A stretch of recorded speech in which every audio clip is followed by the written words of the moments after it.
Bueno, esa es la página del Moodle, ¿sí? Voy a entrar.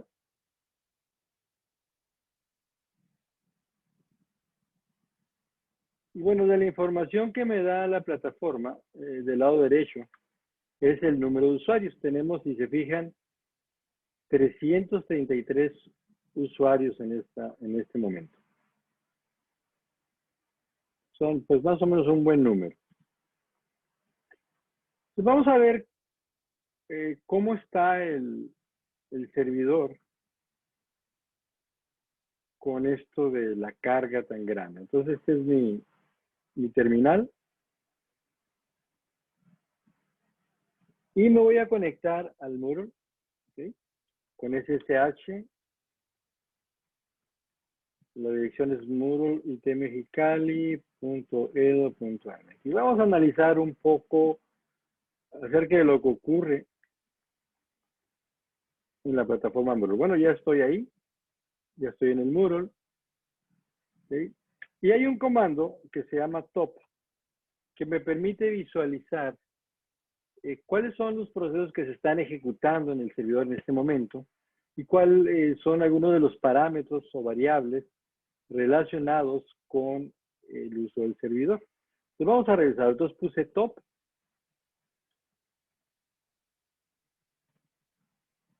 Enter. Y aquí me aparece esta pantalla.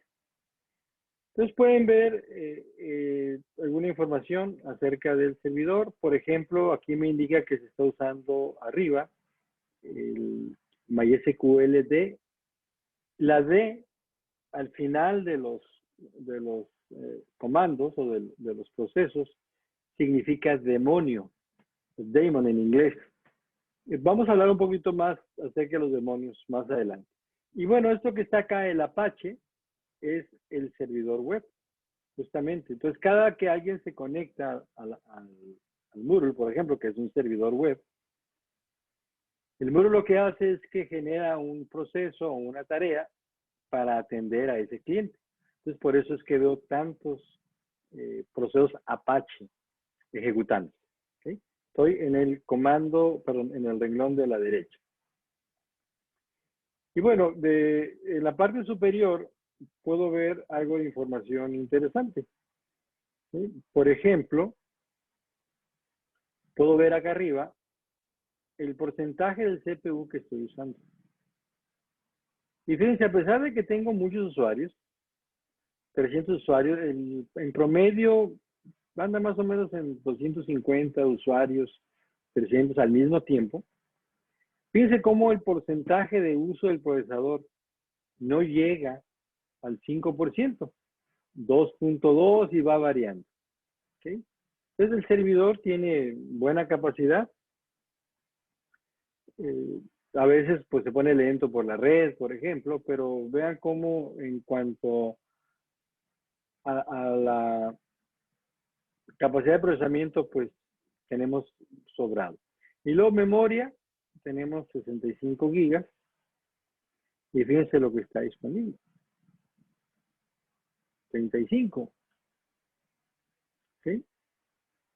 Entonces hay también buena capacidad de memoria. Hay, no, perdón, 3600 megabytes, perdón, libres. Entonces la memoria sí se usa un poco más. Eso tiene que ver con algunos administradores de caché que he instalado para que responda más rápido. ¿Sí? Y bueno, de tareas, puedo ver aquí que tengo más o menos 293 en ejecución. Yo puedo asumir que muchos de ellos pues, son tareas que están atendiendo a usuarios. De esos, tenemos como 16 núcleos, si no me equivoco. 2 están en ejecución. Pasan las tareas mucho tiempo en espera de que se completen actividades de entrada y salida. Y el resto está en espera, está durmiendo a que el sistema operativo los meta al procesador. Pero los servidores web tienen esta característica. Puedo tener muchos procesos, pero los procesos usan poco el procesador. Usan más el disco duro, usan más la red, usan más los dispositivos y pasan mucho tiempo inactivo esperando que esas operaciones de entrada y salida se completen. Y bueno, detenidos no tengo ninguno. y tengo un proceso zombie. Bueno, estos son conceptos que vamos a ir estudiando en esta unidad 2 que se relaciona con el uso de procesos. ¿Qué es un proceso zombie? También lo vamos a estudiar. Bueno, esto es más o menos lo que yo puedo ver arriba. También en memoria utilizada en SWAP, no tengo, que es un buen valor, por eso funciona rápido. Esto lo vamos a ver en la última unidad. ¿Sí? Muy bien. Luego veo la parte de los procesos. Vamos a ver aquí información interesante. Por ejemplo, tengo algo que se llama PID, Process ID, que vamos a cubrir en esta clase. Y puedo ver que cada proceso tiene un PID diferente y único. Ese es un elemento importante. ¿Okay? Y luego veo el usuario. ¿Okay? Y el usuario, por ejemplo, en este caso, cuando es www.data, significa que el usuario es el servidor web. Acá tengo, por ejemplo, que el usuario es, se movió, root. ¿Okay? Y por ella he aparecido yo como Adias, ¿no? Con el comando top. ¿Okay? Acá estoy yo, Adias, con el comando top. Ya se borra. Bien, entonces esto me permite conocer el número de identificación de un proceso y van variando, se van moviendo en el lugar de la fila porque pues van cambiando su tiempo, su entrada al procesador. Entran y salen. Y luego puedo ver aquí, por ejemplo, porcentaje de procesador usado. Y vemos que, por ejemplo, MySQL es de los que más lo utiliza. Es la base de datos donde están toda nuestra información. Nuestros datos de usuario, los datos de las materias, todo está ahí. ¿Sí? Y bueno, acá puedo ver el tiempo que tiene en ejecución este proceso. ¿Sí? Y hay unos que tienen mucho, mucho tiempo. Otros tienen menor tiempo usando el procesador. ¿Sí? Bien, entonces aquí he aprendido, mira, ya subió un poquito a 6.5, poco menos de 7 la utilización del procesador, pero luego baja, ¿no? A niveles, pues por abajo del 5%. Ahorita está subiendo más, probablemente pues, hay gente haciendo algún examen, algún grupo haciendo algún examen. Mañana es la fecha para hacer, máxima para hacer exámenes de las primeras unidades. Entonces, por eso mañana yo sospecho que habrá más uso, pero como vemos estamos sobrados. ¿Sí? Bueno, esto es lo que yo encontré en el servidor Moodle. Voy a conectar ahora a la página web.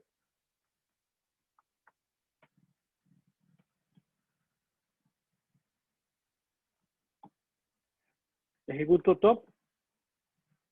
Y bueno, como podría esperarme, pues el uso del procesador es mucho, mucho menor, mucho, mucho menor.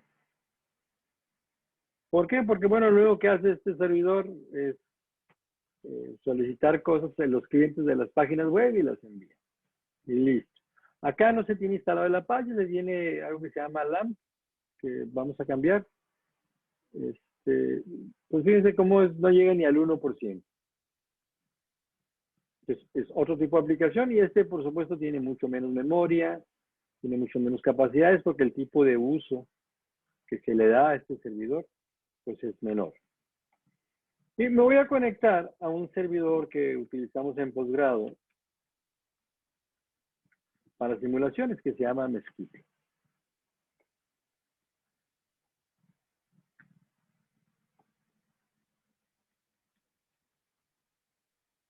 Bueno, la idea de los servidores es algo que se me ocurrió hace algunos años, ir poniéndoles nombres de plantas endémicas de la región. Entonces es un mezquite.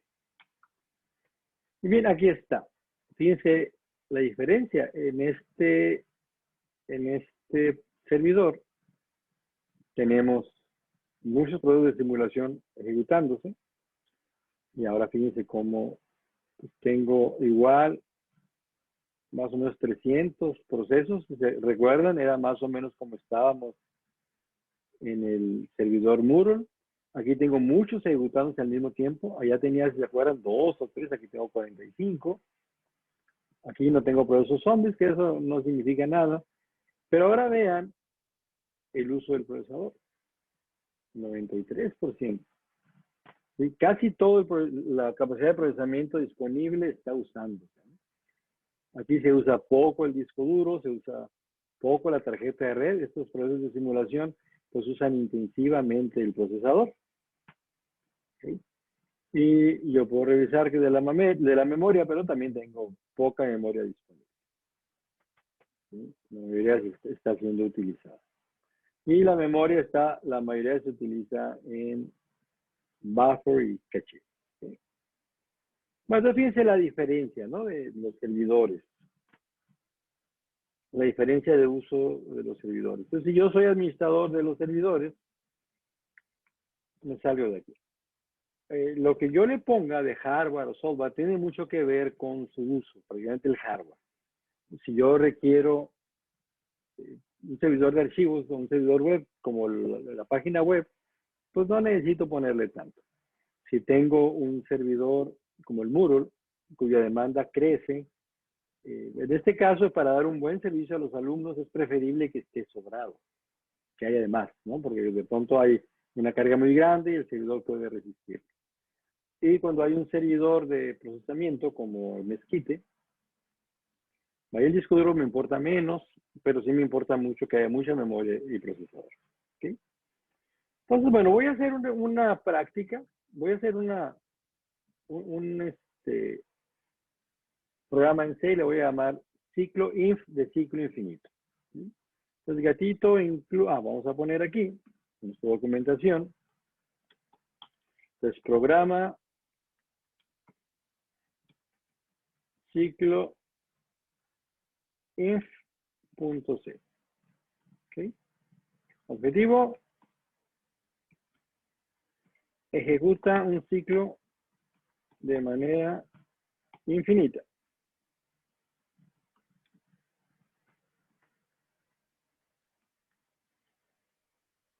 Autor, yo.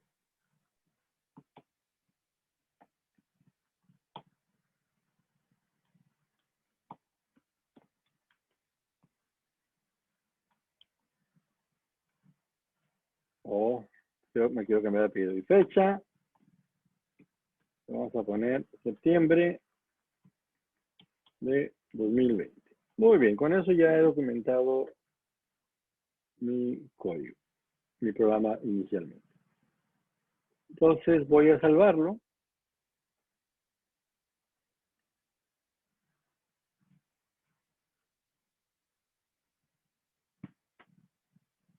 Y le voy a poner, pues como quedé ahí, ciclo in.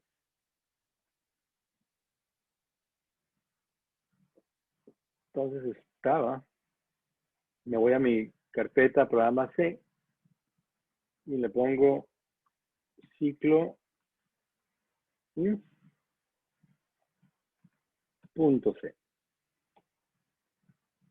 Ok, entonces empezamos, gatito include, aunque en esta ocasión no está necesario, pero bueno, voy a mandar un mensaje. Entonces main, voy a poner int main,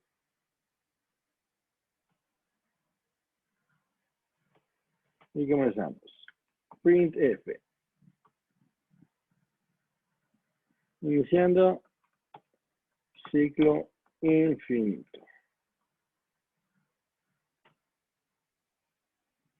Y luego aquí pongo while 1, punto y coma. Return 1. Muy bien. Ya he terminado mi programa. Entonces lo salvo. Control S. Y yo me voy a mi terminal. Estoy todavía en el texto. Ok, entonces hago un ls y aquí tengo ciclo inf. ¿Lo ven? Bien, lo voy a compilar. GCC ciclo inf, guión o, ciclo inf. ¿Ok? Enter. Me marcó un error. Me dice que me marcó un warning. Algo, vamos a revisarlo. Si ustedes me ayudan. Faltan los paréntesis del main. Oh, es verdad, muy bien. Faltan los paréntesis, muy bien, muchas gracias. Entonces lo vuelvo a compilar y ahora sí ya lo tengo. Limpio la pantalla, un ls y ahí lo tengo. ¿Sí? Oh, ¿dónde está? No lo veo. Oh, es que le puse punto C, perdón, la regué. Ese es un error de novato. Entonces, tengo que volver. Miren, ¿cómo quedó esto? ¿Se fijan? Esto que está aquí es el código máquina de mi programa. Qué torpe, ¿verdad? Bueno, esas cosas a veces pasan. Tengo que volver a... Lo voy a cerrar. Bueno, voy a volver a crearlo rápidamente. No lo voy a comentar ahorita. Ahorita le pongo la comentación. ¿Sí? ¿Sí? ¿Sí? Hay que tener mucho cuidado con eso entonces. Sync main. Ahorita lo comento. Entonces dijimos printf.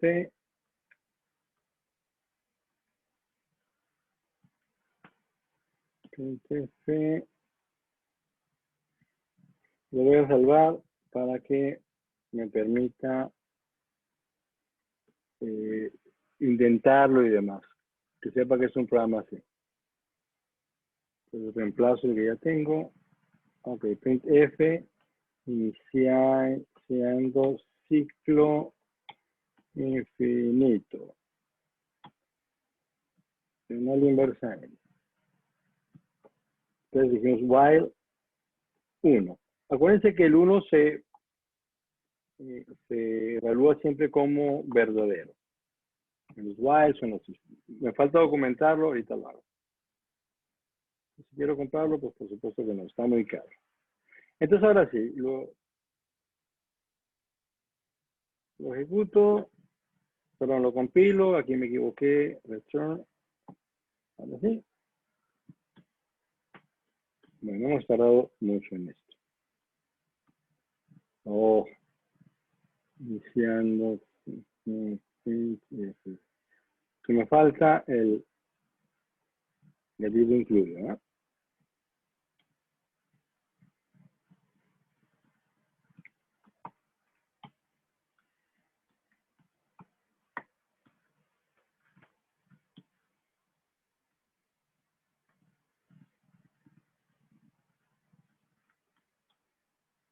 Bueno, espero no cometer errores. Ahora sí, si reviso, pues ahí está, ciclo infinito. Ok, entonces fíjense, hay dos conceptos importantes que quiero comentar en este momento. Hay dos formas de ejecutar programas. Una se llama ejecución, voy a limpiar aquí, ejecución en el background y otra es en el foreground. ¿Cuáles son las diferencias? No sé si alguien de ustedes conoce la diferencia entre la ejecución de un programa en el background y otro en el foreground. Si alguien la conoce, pues le agradeceré que la comparta.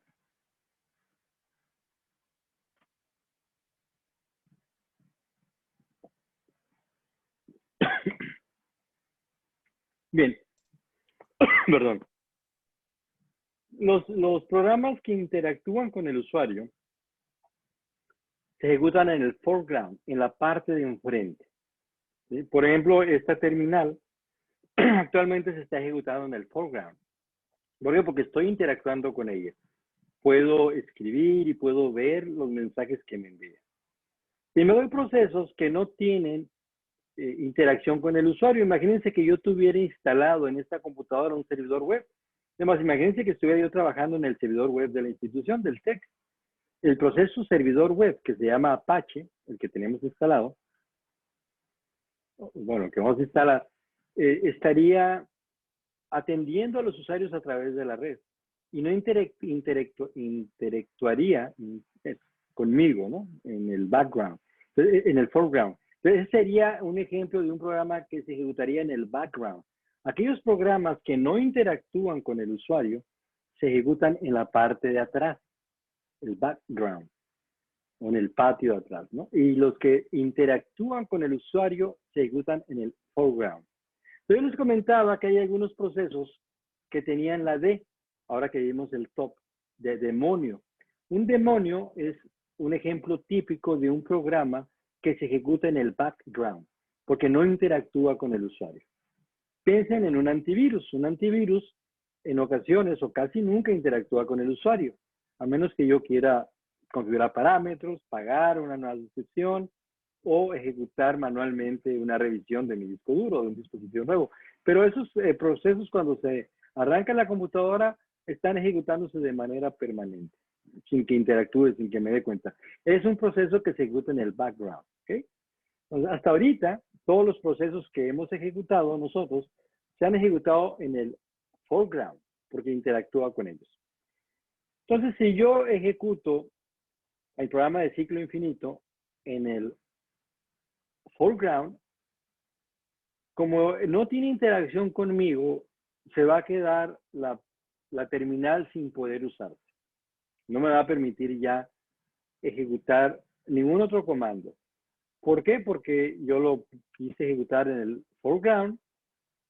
Sin embargo, es un proceso que no interactúa con usuarios. Entonces se queda en una situación, estatus intermedio entre foreground y background. Entonces yo cuando ejecuto un proceso, normalmente lo ejecuto en el foreground. Pero si yo lo quiero ejecutar en el background, en la parte de atrás, hago lo siguiente. Por ejemplo, ciclo infinito lo voy a ejecutar en el background. Quiero que se ponga en ejecución, que se quede ahí en ejecución, que ya no interactúe conmigo y que me permita yo interactuar con la aplicación desde la cual lo llamé. Entonces, para eso uso el ampersand. ¿Sí? Entonces, voy a hacer Enter. Entonces, fíjense cómo el proceso sí me mandó un mensaje, la parte iniciando y que lo puse mal, debe ser iniciando. Corrijo de una vez. Y fíjense cómo después me liberó la terminal. Ya no puedo interactuar con ese programa. ¿Okay? Entonces, si yo quiero conocer cosas del programa, su PID, por ejemplo, quién es el usuario que lo invocó, ¿cómo lo puedo hacer? Pues puedo usar el comando top, que es el que usé hace un momento, ¿se acuerdan? Entonces voy a usar el comando top. Como esta máquina es un Unix, pues aquí también puedo ejecutar el comando. Entonces, fíjense, aquí tengo también información de lo que está ejecutándose ya en mi máquina local. Lo que hice anteriormente fue en servidores. Entonces, está Zoom permanentemente ejecutándose, ¿sí? Y está ciclo infinito. ¡Ay! Se me movió. Ciclo infinito. Que son dos programas que están constantemente en ejecución. Y el servidor de la interfaz gráfica, que en Unix, ahí se llama, la interfaz gráfica es un servidor gráfico o de ventanas, también está en constante ejecución. También está el kernel. Por ahí se aparece kernel, está top, etc. Bueno, algunos comandos que están utilizando. Puedo ver, por ejemplo, que tanto estoy usando esta computadora, muy poco, el 3%. Si ustedes lo ejecutan, pero en la carga estoy usando el 52%, ahorita el 56%, perdón. Aquí me cambió un poquito. Y bueno, para mí lo que me interesan son varios datos. Por un lado, ver a ciclo in. Se va a estar moviendo de lugar, pero podemos irlo siguiendo. Puedo ver que, por ejemplo, su PID es 40214. Lo voy a anotar. 40214. No se me olvide. Y puedo ver algunos datos, por ejemplo, cuánto tiempo tiene ejecución. Ya tiene 1 minuto 45, etcétera. 1 minuto 47. Y está en ejecución constante. Vemos aquí que está ciclo infinito, pues running, ¿no? Running, ahí lo tengo, luego se mueve. Pero ahí está constante. Igual Zoom, pues está ejecutando constantemente, porque estoy dando la clase a través de él. Ok, entonces, ya sé cosas de él. Yo sé que todo proceso tiene un un PID que es único. ¿Qué pasa si yo quisiera terminar ese proceso? No puedo, con lo que sea hasta ahorita no lo puedo hacer, pero puedo enviar una señal al sistema operativo pidiéndole que termine esa ejecución. Entonces, ¿cómo le envío yo señales al sistema operativo? A través del comando kill. ¿Sí? Hay muchas señales por número, las señales tienen un número y cada señal puede significar algo diferente. La señal más común que le enviamos los usuarios a los sistemas operativos es la de termina el proceso. Entonces, por eso a alguien se le ocurrió ponerle a la instrucción que envía señales al sistema operativo, ponerle kill, que no es lo único que puedo hacer, ¿verdad? Puedo hacer otras cosas, enviar mensajes, por ejemplo. Y si yo no indico el número de señal, el sistema operativo envía, o el intérprete de comandos, en este caso, la instrucción kill, envía por default, por defecto, la instrucción mata el proceso. Entonces, ¿cuál es el proceso que quiero matar? Quiero matar el proceso, lo anoté, 40214. 40214. Aquí debo tener cuidado porque, por ejemplo, si pongo por error el número del Zoom, terminaría abruptamente esta sesión por videoconferencia. Pero no haberme equivocado. Entonces va, kill. Y ahí me dice que terminó, que envió la señal 15 y terminó ciclo infinito. Si pongo otra vez stop, pues ya no debo de encontrar ciclo infinito. Y fíjense cómo sigue Zoom y el servidor de la interfaz gráfica, pero nada más. Ya no está ciclo infinito. ¿Sí? Entonces, bueno, ¿qué he aprendido hasta la fecha?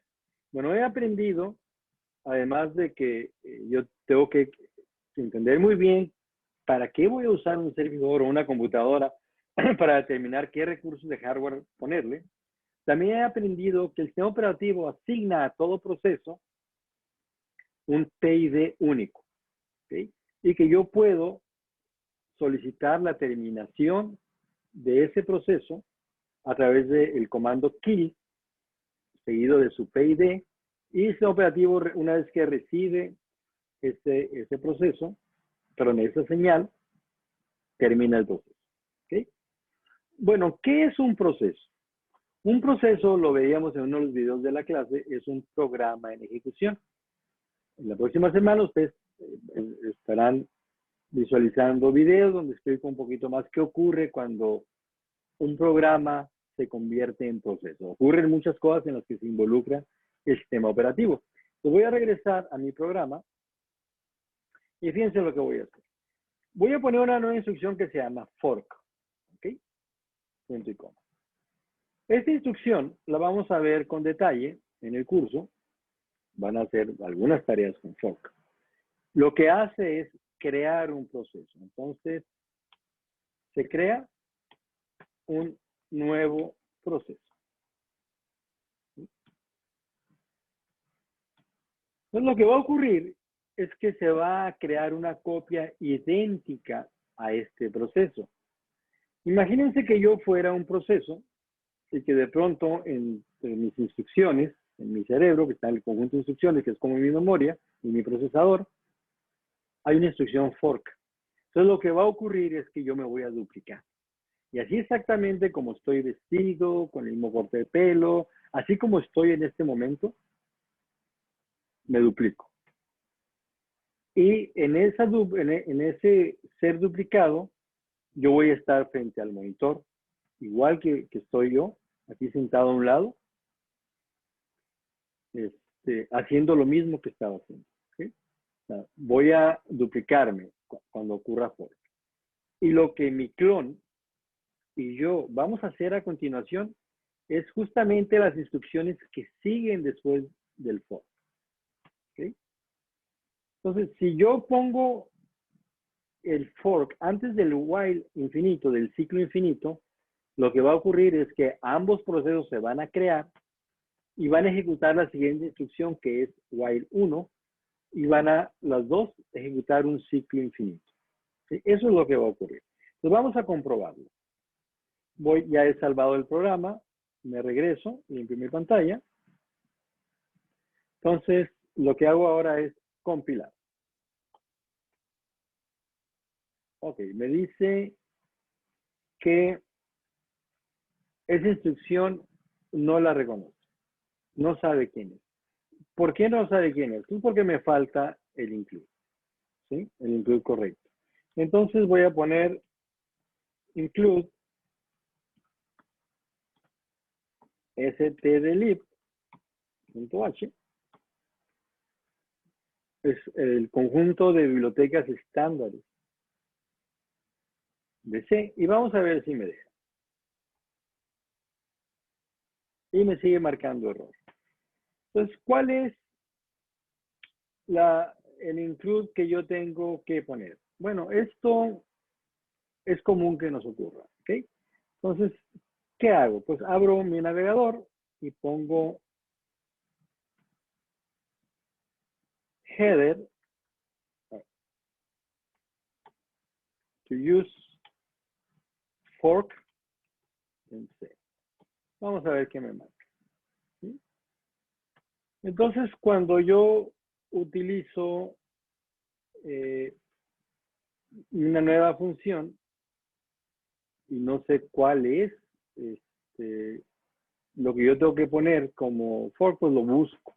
¿Okay? Esto ustedes tienen que tenerlo claro, ¿no? O sea, no, es que no sé, no sé cómo hacerlo. Entonces aquí está una página en donde se me describe, ¿sí? La función. Entonces aquí me dice, debe estar declarado aquí. ¿Sí? Entonces, unique standard. Entonces, lo copio. Este no fue. Y pongo esto. ¿Sí? Perdón. Y lo salvo. Entonces, fíjense cómo resolví el problema. Esos problemas nos pueden ocurrir a menudo. Entonces, hay que buscarlos. Es parte de lo que quiero dejarles, que aprendan a moverse, que no se asusten si pasan estos errores. Y les he puesto un buen tutorial en el aula virtual de C, que pueden consultar siempre que tengan alguna duda. ¿Cómo hago esto? Entonces, lo compilo y ahora sí ya funcionó, ¿no? Pues pude resolver por mí mismo el problema. Entonces, voy a ejecutarlo, ciclo infinito, lo voy a mandar al background. Entonces, vamos a ver si es cierto que se crean dos procesos con el mismo nombre y diferente PID. Empiezo, ¿ok? Y ahí se me manda un mensaje, ¿ok? El mensaje solamente lo manda el proceso padre porque lo puse antes del fork. Si yo hubiese puesto el mensaje después del fork, ahorita lo voy a hacer, tendría que recibir dos mensajes, uno por cada proceso. ¿Sí? Lo voy a poner top. Y ahí están mis dos ciclos infinitos. ¿Se fijan? Entonces voy a anotarlos porque los voy a mandar.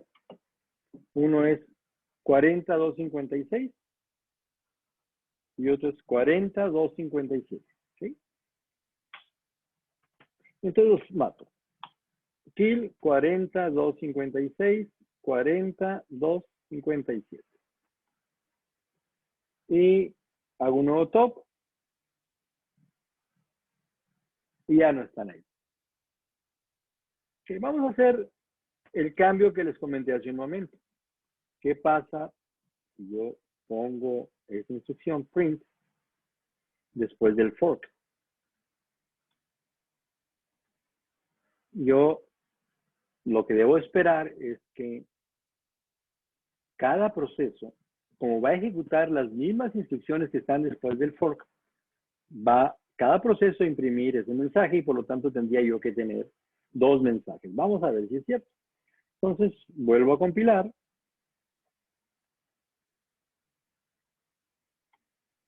Y vuelvo a ejecutar en el background ese proceso, que a su vez va a crear otro proceso. Y fíjense cómo están ahí los dos mensajes. ¿Se fijan? Tengo el mensaje de uno de los procesos y el mensaje de otro de los procesos. ¿Sí? Vamos a revisar con top. Nuevamente.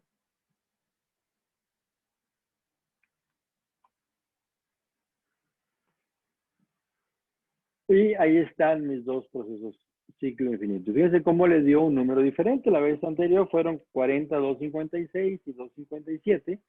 Y ahora le dio 276 y 265. Los voy a anotar.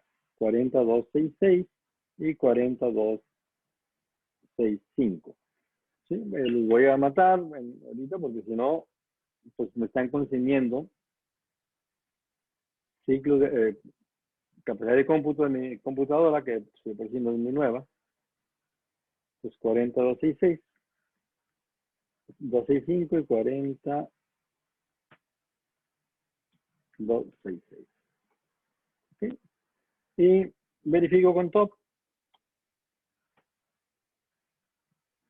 y ya no están. Muy bien.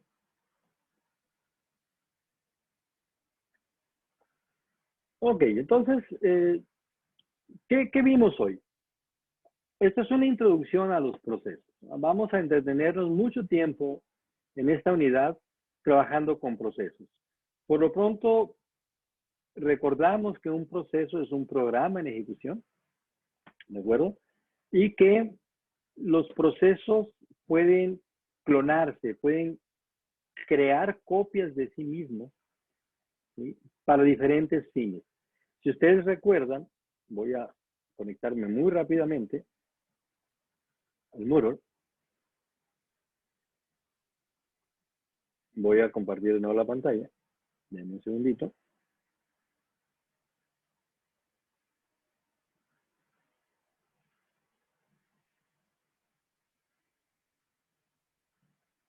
Ok, si yo me conecto al Moodle,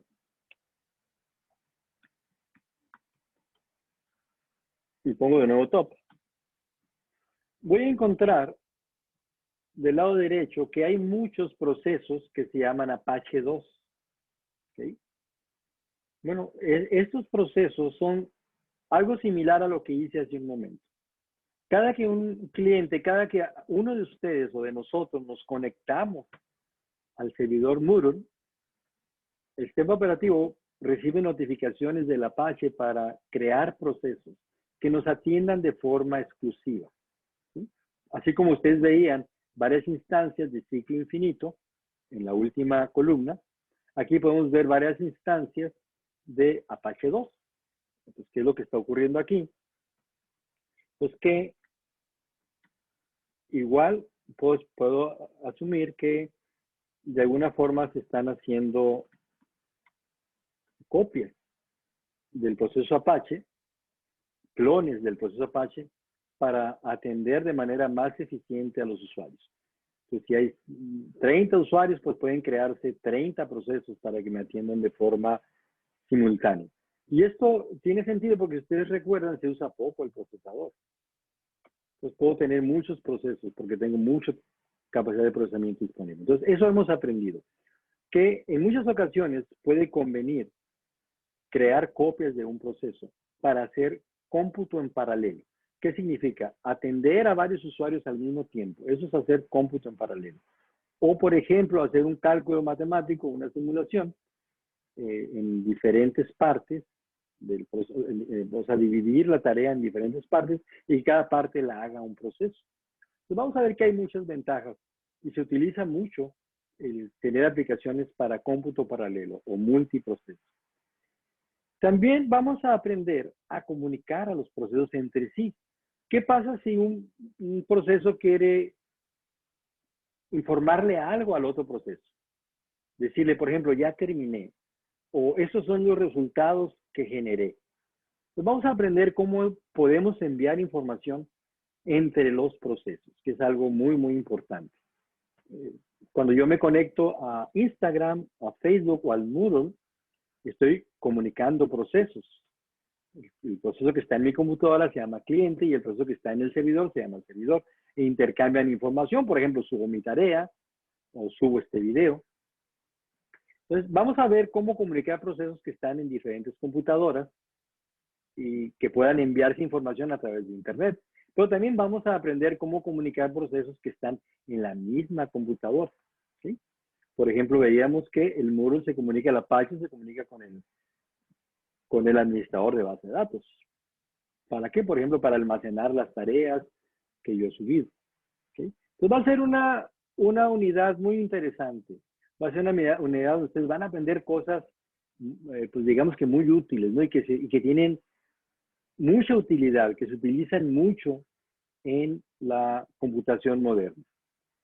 Y bueno, en la siguiente unidad, en la unidad 3, vamos a aprender cuáles son las ventajas y desventajas de los procesos y vamos a aprender otra forma de hacer cómputo paralelo. Esto es, que a través de un proceso yo pueda crear otros procesos para atender mejor a los usuarios. ¿De acuerdo? Entonces, pues no dejen de participar en la unidad que se va a poner